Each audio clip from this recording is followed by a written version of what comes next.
Bonjour à tous, merci d'être avec nous dans cette nouvelle édition de Focus sur Focus Média Afrique qui reçoit comme invité vedette aujourd'hui le docteur Fridolin Nké. Bonjour. Bonjour Romaric, bonjour à tous les millions de téléspectateurs, je dis les internautes beaucoup. et tout le monde qui pourrait me regarder. Je dis bonjour à tout le monde et je suis content de vous retrouver. Merci infiniment. Alors, il paraît, docteur Fridolin Nké, que vous êtes une tête très dure. Qu'est-ce qui se passe avec vous en réalité? On a des professeurs d'université au Cameroun qui s'érigent contre vous, qui ne sont pas très d'accord avec votre méthode, votre manière de faire. On a encore en mémoire le dernier scénario qui s'est passé sur le plateau de Canal de International. Qu'est-ce qui se passe entre vous et ces docteurs et ces professeurs en réalité? C'est moi qui m'insurge contre leur façon de faire, contre leur façon d'être. En réalité, ce qui s'est passé dimanche, c'est scandaleux. Ça donne vraiment l'esprit de ce que nous vivons à l'université. Notre université est vraiment en lambeaux. Monsieur Aboya Manassé m'a calomnié publiquement, m'a diffamé. Le professeur Manassé Monsieur Manassé m'a vraiment diffamé publiquement.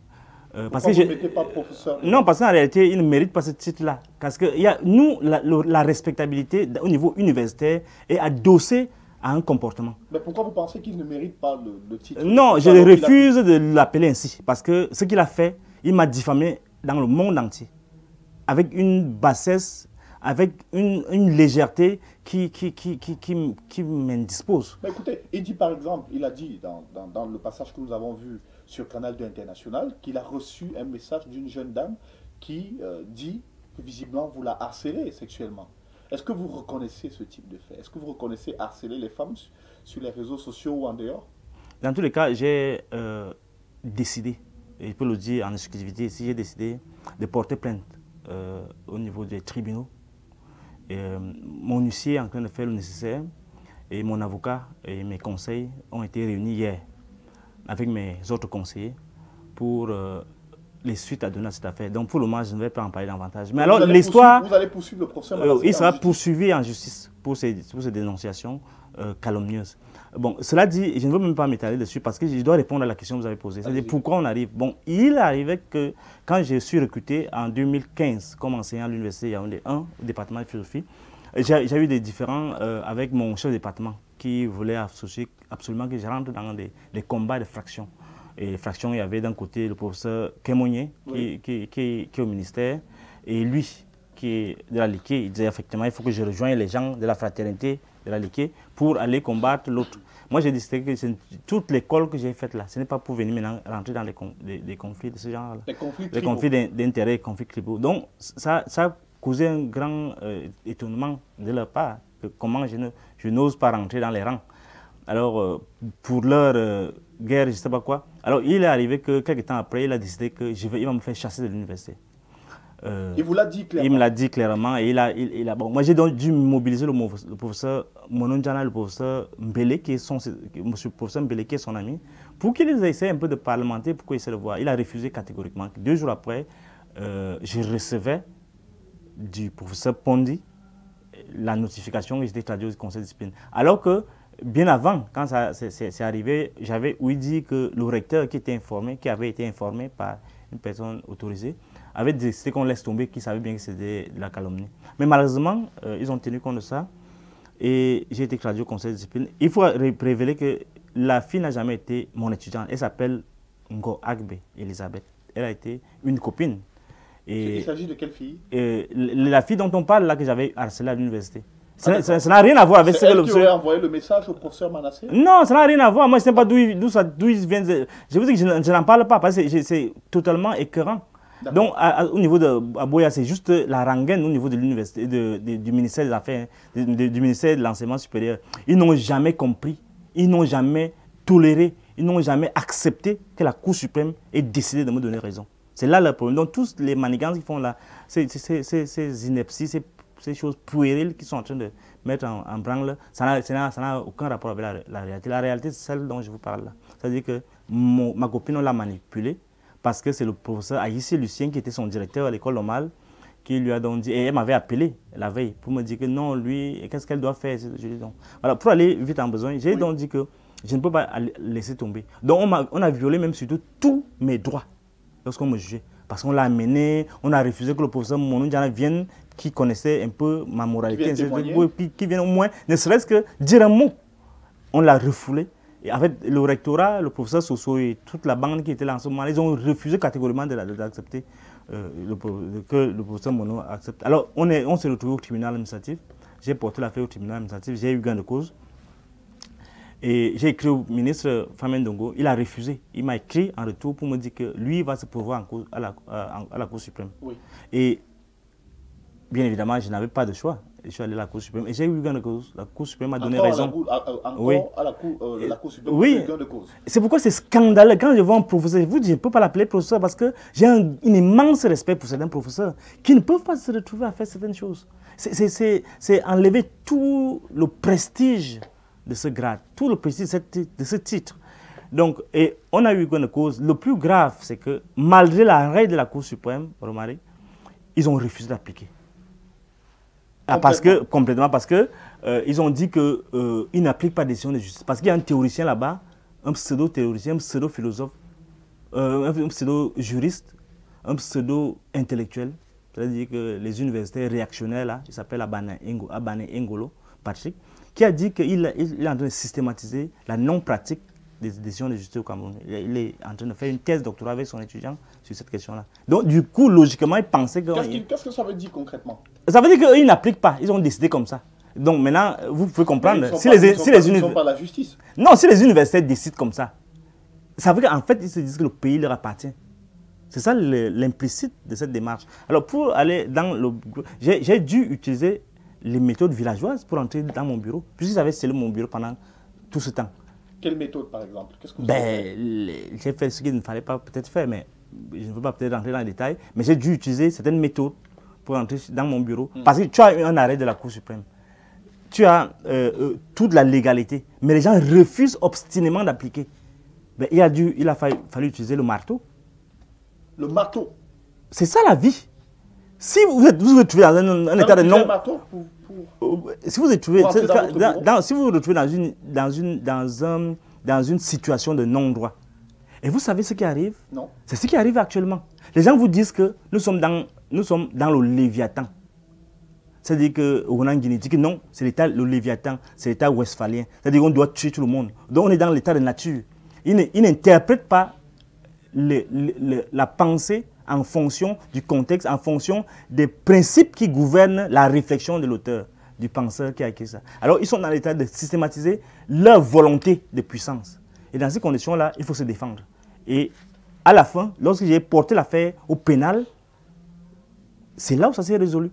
J'ai décidé de porter plainte contre M. Famen Ndongo, contre Alamine Soumane, qui avait coupé mon argent illégalement, contre Aurélien Soso, contre Aïssi Lucien, contre toute la bande à Banengolo. Donc, on s'est retrouvé comme ça dans une situation où, après moult situations, j'ai fait une citation directe qui est passée. Et c'est à la suite de ça que le professeur Jacques Famen m'écrit pour m'autoriser. Donc, en fait, c'est lui qui croit m'avoir autorisé. Moi, j'étais déjà installé dans mon bureau.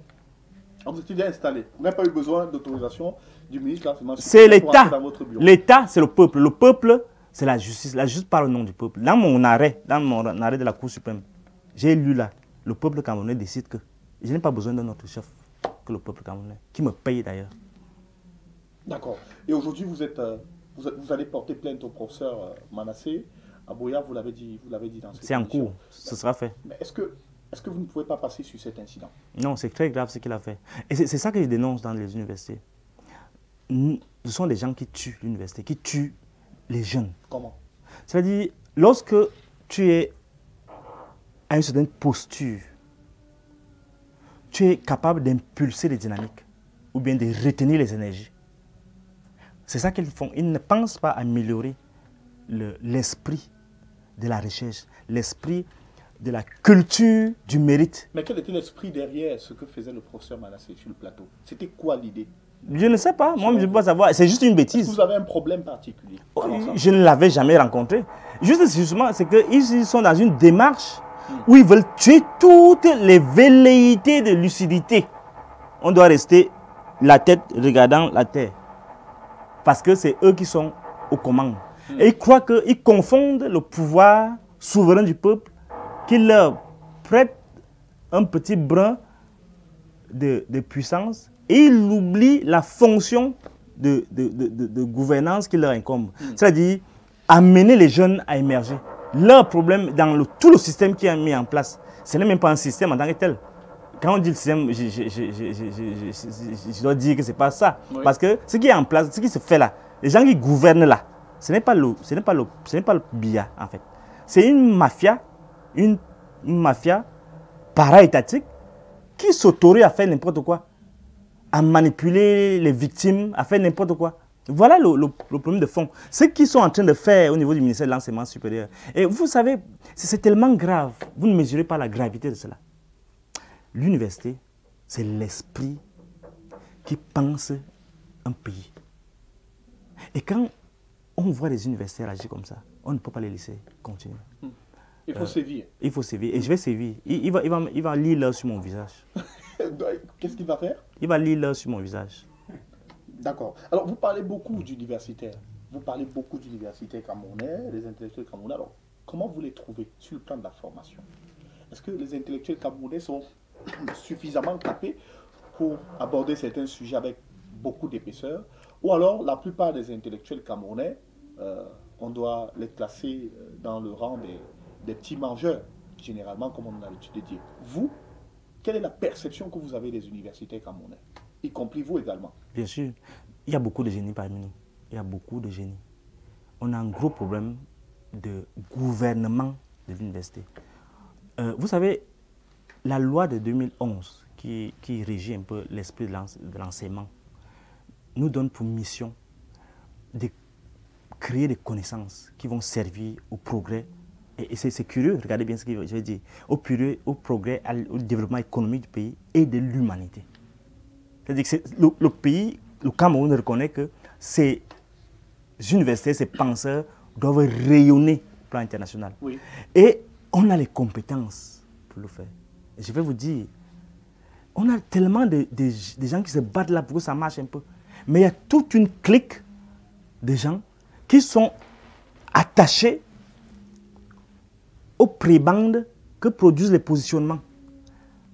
L'université, on l'a vu ailleurs, on l'a vu même ici dans les pays environnants, on est passé, et beaucoup de ces responsables sont passés par ces universités. Oui. Au Canada, en Belgique, en France, en Allemagne, où je suis passé, mais j'ai vu comment ça fonctionne. Ce n'est pas le miracle. Il suffit d'avoir la volonté d'impulser quelque chose de neuf. C'est-à-dire quoi? C'est-à-dire qu'on doit organiser notre cadre de travail. Oui. On doit revoir les curricula. C'est-à-dire que tous les parcours, on doit les mettre en accord avec les principes du système LMD. Oui. C'est-à-dire que l'interdisciplinarité, c'est-à-dire que la capacité de l'étudiant d'être non seulement en contact en présentiel avec ses enseignants, mais d'avoir la capacité d'aller se ressourcer sur ce qui se fait à l'extérieur. Oui. C'est pourquoi... Et vous avez l'impression que chez nous, ce n'est pas le cas? Ce n'est pas juste une impression. C'est parce que les dirigeants de l'université font au Cameroun? Ce n'est pas juste une impression. C'est que les gens sont en train de saboter l'université. Parce que c'est une stratégie. C'est pour contrôler la pensée. C'est simplement cela. Quand on voit ce qui s'est passé avec les ordinateurs, avec le professeur Jacques Famendongo, c'est un scandale. Un scandale, c'est une bêtise. C'est plus que une ignominie.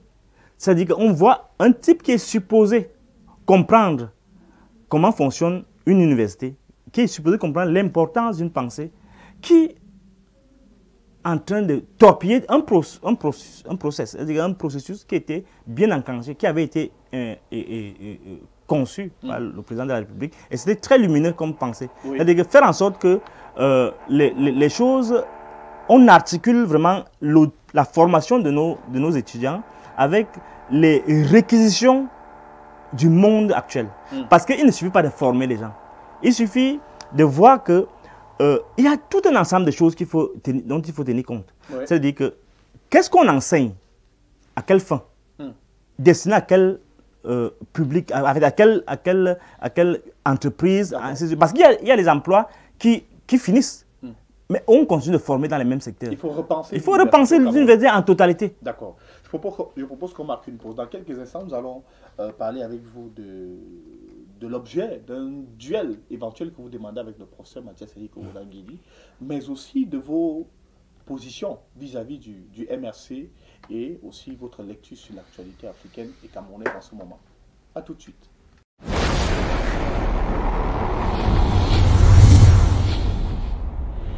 De retour sur ce plateau pour la deuxième partie de notre entretien, toujours avec notre invité, le docteur Fridolin Nké, qui est docteur en philosophie. Alors, ça fait plusieurs semaines, voire même des mois que vous réclamez un duel avec le professeur Mathias Eriko Onangini sur un plateau de télévision. C'est quoi l'objet d'un pareil duel? Qu'est-ce que vous voulez démontrer, Fridolin? En fait, c'est lui qui a commencé à déroger à la règle. La règle, c'est que quand les universitaires ont différent, ça doit être davantage fixé, centré sur la question des idées. Et les idées, on ne s'entend pas à ce niveau.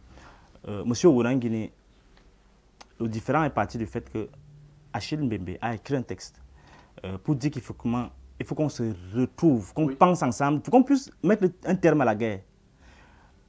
Jacques Famen Ndongo et Onangini ont répondu avec beaucoup de verve, avec beaucoup de condescendance, en disant que, oui, effectivement, il faut qu'on continue la guerre. Ce qui m'oppose à Onangini, c'est donc la question de la guerre. Mais malheureusement, il a trouvé le moyen de ramener toujours cette rengaine du harcèlement sexuel, de la vente de notes. En fait, les mêmes choses pour m'attaquer. C'est-à-dire qu'il sort complètement du débat et pour m'attaquer. Et c'est lui qui avait lancé le débat.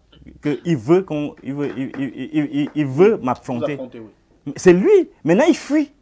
Onangini fuit le débat. Il dit que maintenant, non, il ne peut plus discuter avec moi, je suis fou. Mais c'est ça donc le problème. Le problème, c'est sa folie qui le dérange. On ne peut pas comprendre qu'un universitaire de son rang, un politologue, aille dans sa vieille bibliothèque, il sorte une idée, la théorie westphalienne, non, en fait, la théorie politique, le jacobinisme, l'État est souverain, etc. Il mobilise un ensemble de choses pour dire en fait qu'on doit faire la guerre pendant 50 ans. Il veut me dire que moi, je vais faire la guerre pendant 50 ans. Alors tout le monde, le bon sens nous indique qu'on doit faire la paix. Il ne peut y avoir que des possibilités de paix.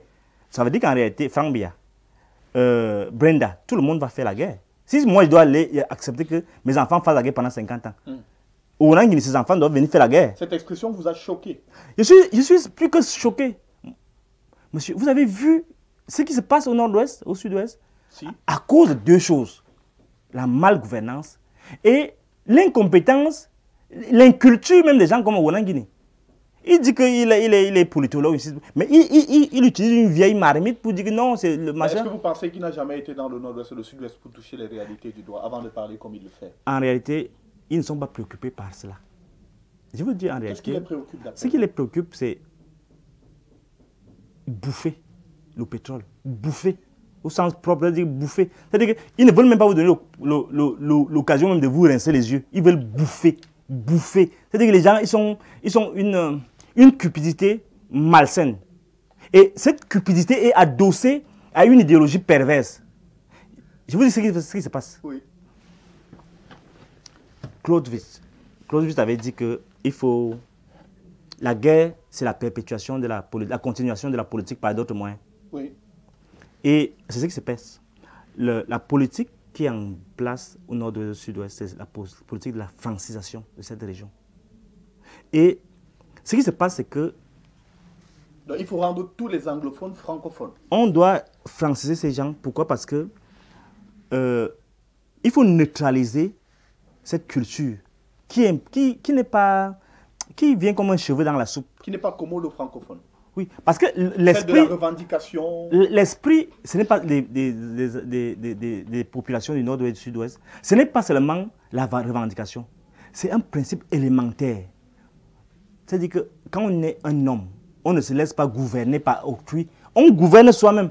Et ce qui se passe donc là, c'est que ces gars-là ont une certaine culture. Une sorte de culture communautaire, une sorte de communautarisme qui fait qu'en réalité, ils ont été habitués comme ça à s'auto-gérer. Oui. Et les gens viennent là, avec des armes et tout ça, ils veulent imposer un diktat. La culture de l'indirect rule veut que les gens soient eux-mêmes en gestion de leur propre destin. Alors, ce qui se passe, c'est quoi? C'est qu'il n'y a plus de confiance entre les deux parties. Oui. La confiance est rompue. Parce que quand vous brûlez tout, faites machin, au départ, on pouvait régler le problème. Maintenant, on est dans une situation où les gens sont toujours en train de faire en sorte que la guerre continue. Là, avec la guerre qui continue, c'est très cynique ce qui se passe. C'est que la guerre qui se poursuit là, en même temps, on élimine une bonne partie des populations, les mâles surtout. On les élimine. En même temps, les gens sont obligés de quitter ces régions-là. Oui. Ils reviennent donc chez nous, se franciser eux-mêmes. On ne les force même plus. Vous voyez le problème? Donc du coup, ce ne sera plus difficile après. Donc il faut laisser un petit temps, un bon petit temps pour que... Et d'ailleurs, quand les enfants là, vont rentrer chez eux, ce ne sera plus les mêmes. Ils vont rentrer mais en conflit avec leurs propres parents. Parce qu'ils auront une autre idée et ils vont croire à ce qu'on va leur dire. Donc c'est plus grave ce qui se passe. On ne veut pas la différence. C'est toujours l'hyper-centralisation qui veut avoir toujours cet tentacule développé. Oui, avant de continuer, vous avez par exemple dit que vous ne comprenez pas le fait que le professeur Mathias Eriko Nanguini se retrouve immédiatement cadre à l'université. On n'avait jamais vu cela. Non, en réalité, ça montre que effectivement c'est le fils à papa qui a finalement retrouvé le fils prodigue. C'est-à-dire qu'il a retrouvé la maison de papa. N'avait-il pas des qualités ou des compétences à être à ce poste aujourd'hui? Ma question même n'est pas là. Ma question n'est pas là. C'est-à-dire qu'on peut le nommer, même qu'on le nomme même ministre. Moi, je ne veux pas être ministre, je ne veux rien savoir de ça. Je veux que, si vous voulez que les gens soient à l'aise, vous développez l'université. Mon problème, ce n'est pas ces postes. Je peux dire que je ne veux jamais qu'on me nomme. Je ne veux pas ça. Si vous voulez me nommer, faites-moi élire. Ouais, c'est une bonne nomination, ça. Vous élisez les doyens, vous élisez les chefs de département, vous élisez le recteur. Ou du moins, je ne sais pas à quoi sert le Sénat, ou bien c'est juste pour pour ranger les vieux, pour qu'ils ne meurent pas vite. Le Sénat doit servir à quelque chose quand même dans ce pays. Le Sénat, dans d'autres pays, c'est l'instance où on apprécie les gens avant de les nommer à certains postes de valeur, comme le recteur. On ne doit pas, le pouvoir discrétionnaire du président de la République, c'est ça qui tue ce pays. C'est-à-dire que quelqu'un vient là parce qu'il a dit qu'on va faire 50 ans de guerre, tu le bombardes, le recteur, et il croit que ça lui donne, c'est une coque impénétrable à la pensée critique comme la mienne. Et je lui fais observer aujourd'hui. Moi, je suis rentré en conflit très ouvert avec Soso, Aurélien Soso, qui est même son patron. Parce que Soso, il a fait quelque chose de grave en me suspendant. Mais l'avantage avec lui, c'est que je ne m'entends pas avec lui. Hein. Ce n'est pas mon ami. Ils ont beau imaginer ce qu'ils imaginent là, des gens manipulent. Moi, je n'ai que faire. Je suis immanipulable, en fait. Et je lui ai dit dans son bureau l'autre jour, il y a de cela un mois, que personne n'est mon ami dans la bande, dans votre bande là. Il faut qu'il comprenne ça parce que... Mais l'avantage avec lui, c'est que il comprend les contradictions qu'anime un philosophe. Il a l'ouverture d'esprit de comprendre cela. Et ça ne veut pas dire qu'on est devenu peut-être amis, mais je sais quand je vais déclencher encore avec lui. S'il m'attaque encore, je vais déclencher avec lui. C'est comme ça. Parce que ce n'est pas normal comment on peut fonctionner comme ça. L'université, c'est les gens où ils doivent avoir l'indépendance d'esprit, l'autonomie, même de penser d'abord. Mais finalement, vous attaquez à tout le monde. Non, mais heureusement, je ne m'attaque pas à vous là. non, du tout. Alors, sortons de... Ce pays doit changer. Ce pays doit changer. Et les gens qui doivent changer en priorité, c'est les universitaires. On ne peut plus laisser que le pays continue comme ça. Et qui ne s'imaginent pas qu'ils vont intimider les gens, qui vont dire les questions de crimes d'État contre les intellectuels, ça va finir avec moi. Avec moi, il sera la barrière. Terminé. C'est fini. D'accord. Vous érigez en fait comme le défenseur des autres intellectuels, c'est ça? Il n'y aura plus de crimes d'État. D'accord. Alors, contre les intellectuels. Parlons un tout petit peu de l'opposition camerounaise aujourd'hui. Vous êtes très intéressé par des questions politiques, notamment vous voir avec des positions très favorables à celles du MRC. Vous soutenez, par exemple, le fait que le président du MRC, Maurice Kamto, ne devrait pas subir ce qu'il subit en ce moment avec tous ses militants et ses sympathisants. Est-ce que vous n'êtes pas, vous aussi, victime non seulement de ce positionnement, mais est-ce que vous croyez aujourd'hui que le régime veut tout faire pour dissoudre le MRC? Bon, la question n'est pas celle-là. La question, c'est toujours la défense des principes. Des principes. On est dans une république, donc il y a des lois. Donc, personne n'est au-dessus de la loi. Même Paul Biya n'est pas au-dessus de la loi. Oui. C'est-à-dire qu'il faut qu'on rappelle les choses élémentaires comme ça à ces gens qui s'agitent là beaucoup. Les Onanguini, les familles de Ngogi, qui dans leur esprit. Et je les cite parce que, après dans la crise post-électorale, où nous sommes là, parce que le problème de fond de ce pays, c'est qu'on vous fait tout pour que vous oubliez ce qui s'est passé, d'où est partie l'affaire, pour qu'on reste seulement dans les conséquences. La question de fond, c'est la question des conditions dans lesquelles les élections se font dans ce pays. S'ils sont honnêtes, ils vont comprendre que c'est du banditisme politique, ça n'a rien à voir avec. Ce n'est pas une question de personne, de Kamto lui-même l'a dit, le professeur Kamto a dit que non, moi je ne suis pas né avec une étoile de président sur ma face.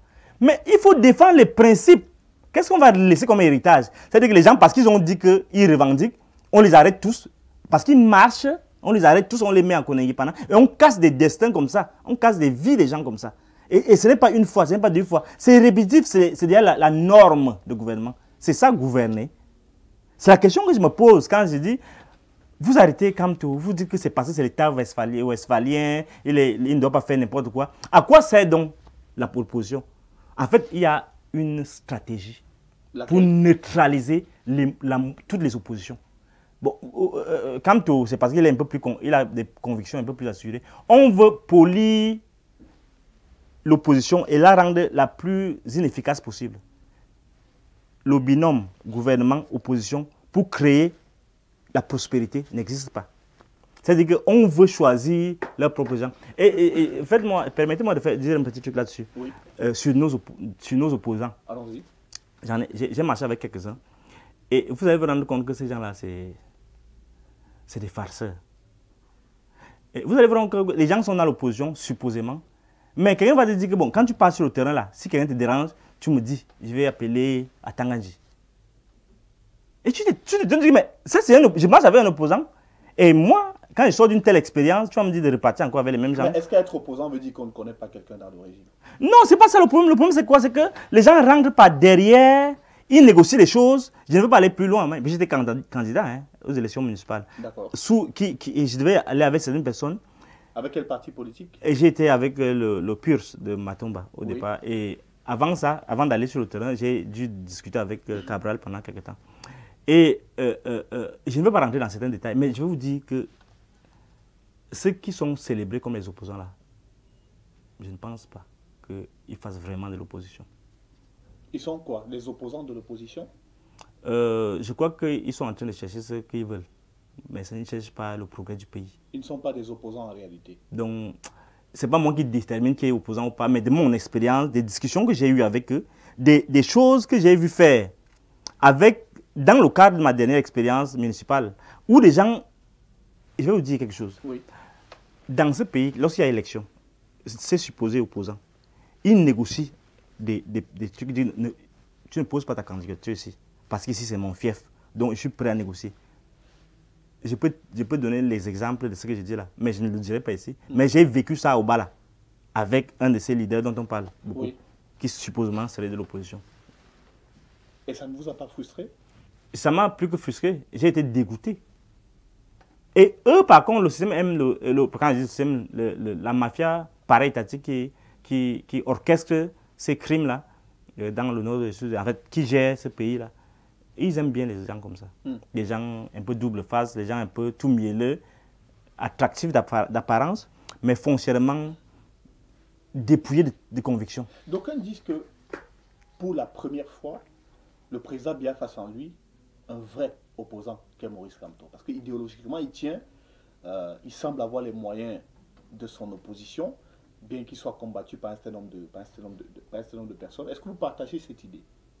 Moi, je pense que Maurice Kamto est celui qui peut faire en sorte que même les idées de Paul Biya évoluent bien.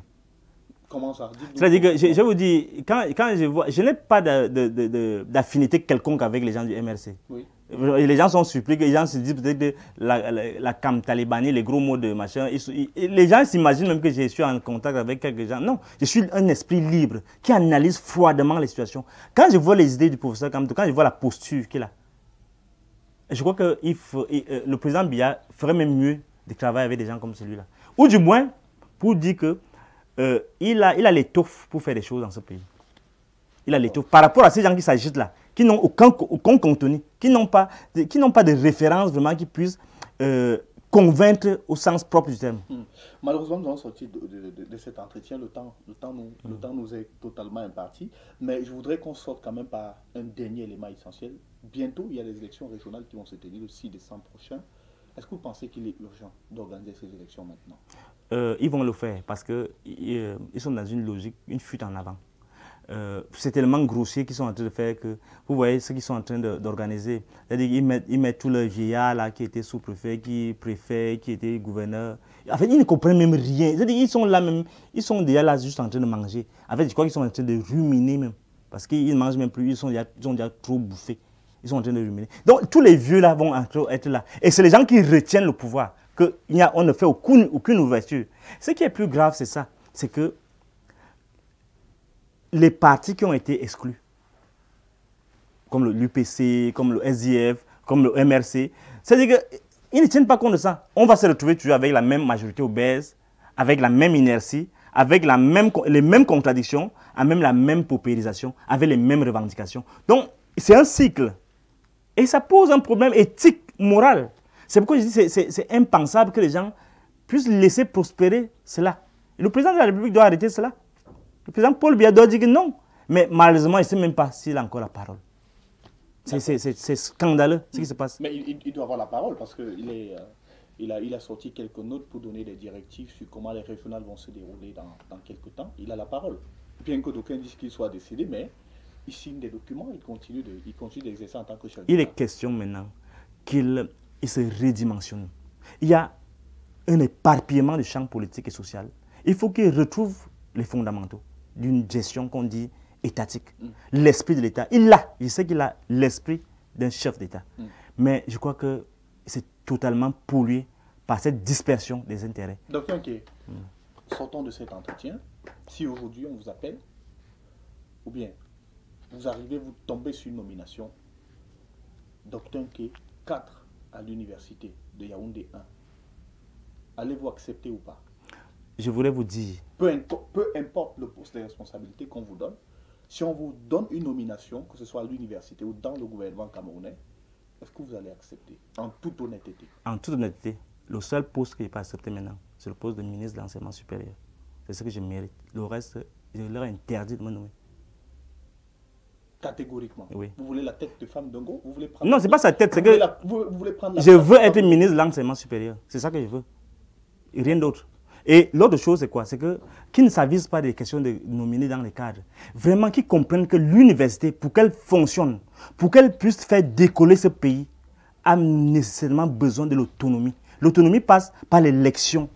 C'est eux, l'élection des responsables. Quand on est compétitif, quand on sait qu'on est en compétition, tu pourras donc réaliser la professionnalisation parce que c'est eux qui iront discuter avec les entreprises. J'ai mené une étude sur ça, sur 12 pays. Il faut qu'ils comprennent comment ça fonctionne, mais ils ne veulent même pas comprendre. Donc c'est ça qui me fait mal. D'accord, si on ne vous nomme pas ministre de l'enseignement supérieur, quand vous interdisez tout le monde de vous nommer. Je vous ai déjà répondu à ça. Merci infiniment. Merci docteur. C'est ici qu'on met un terme à cet entretien. Merci à vous également de nous avoir suivis. C'est la fin de cette autre émission de Focus sur Focus Média Afrique. Merci à l'équipe technique conduite par Eric Djanga. On se retrouve bientôt avec un autre invité. Continuez de suivre l'actualité sur notre média. Et on se retrouve naturellement avec un focus sur notre prochain invité. À très vite.